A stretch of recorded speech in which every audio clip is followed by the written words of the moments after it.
रवीना के 2 बच्चे थे। वो एक बड़ी कंपनी में काम करती थी। उसके ऑफिस जाने के बाद उसकी सास उसके बच्चों को संभाला करती, लेकिन रवीना को इसकी कोई कदर नहीं थी। एक दिन रवीना अपनी माँ से फोन पर कहती है, मम्मी क्या बताऊं, मेरी सास तो बिल्कुल अच्छी नहीं है। वो समझती नहीं है कि मुझे कितना काम करना पड़ता है।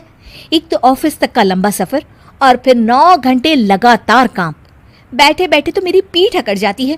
खुद तो सारा दिन घर में मजे करती है, जब मन करा सोए, जब मन किया खाए।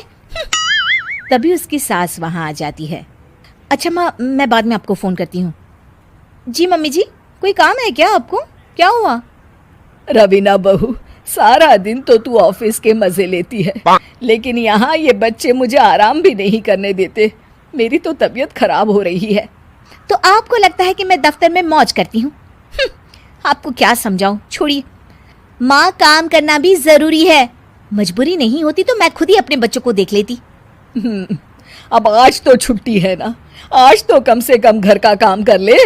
बहू काम शुरू करती है। बच्चे के साथ काम करना उसके लिए असंभव हो जाता है। वो जाकर बच्चा सास को देती है और कहती है, मम्मी जी जरा बच्चा तो पकड़ लीजिए, मैं घर का काम कैसे करूं? जैसे मैं करती हूँ रोज बच्चे के साथ। तुझे बताऊं तो तू सोचती है कि कोई बड़ा काम तो है नहीं, बच्चा तो सोता रहता है। अब देख लिया। खैर, बस मैं यही तुझे समझाना चाहती थी। ला, बच्चा मुझे दे और काम कर। बहू मुंह बनाकर वहां से चली जाती है। वो मन में सोचती है, बात तो सही है, बच्चे के साथ घर का काम करना असंभव है। वो किसी तरह काम करती है और अगले दिन ऑफिस के लिए निकल जाती है। ऑफिस में उसकी सहेली उससे कहती है, यार तू तो बड़ी लकी है, तुझे तेरी सास खाना बना कर देती है, बच्चे भी देखती है और तुझे किसी बात की चिंता भी नहीं होने देती। अरे क्या लकी, बदले में मैं उन्हें पूरी कमाई जो दे देती हूँ और अपने बच्चे से दूर रहती हूँ वो अलग। हर किसी को ना दूसरे की प्लेट में ज्यादा घी दिखता है। जा अपना काम कर। अरे फिर भी ये तो है, यहाँ हमारे बच्चे को मैं क्रैश में छोड़ती हूँ, हर पल डर लगा रहता है कि क्या कर रहा होगा।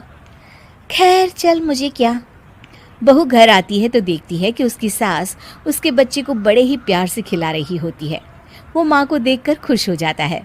बहू मन में सोचती है कि बात तो सही है, सासू माँ सारा दिन काम करती है, मैं ऑफिस से आकर भी काम नहीं करती हूँ।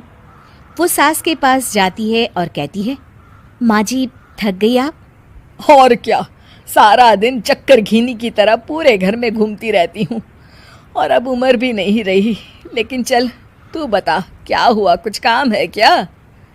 बहू कुछ नहीं कहती, मुस्कुराकर वहां से चली जाती है। लेकिन अगले दिन सुबह सुबह बहू सास से पहले उठकर उन्हें चाय देती है। अरे आज सूरज कहाँ से उगा है, तू पहले उठ गई? चल अच्छा किया, मरने से पहले तेरे हाथ की चाय तो पी ली।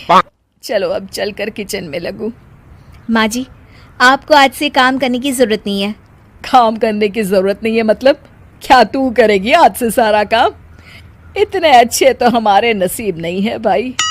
नहीं माँ जी, मैं नहीं करूँगी, ना ही आप करेंगी, बल्कि ये करेगी। तभी वहाँ एक काम वाली बाई आ जाती है। ये कौन है बहू? माँ जी, ये नौकरानी है और आज से सारा काम यही करेगी। मुझे माफ़ कर दीजिए माँ जी, मैं नहीं समझ पाई कि आप थक जाती हैं। आज से आप सिर्फ आराम करिए और मुन्ने के साथ खेलिए। और सास बहू बच्चे के साथ खेलने लग जाते हैं।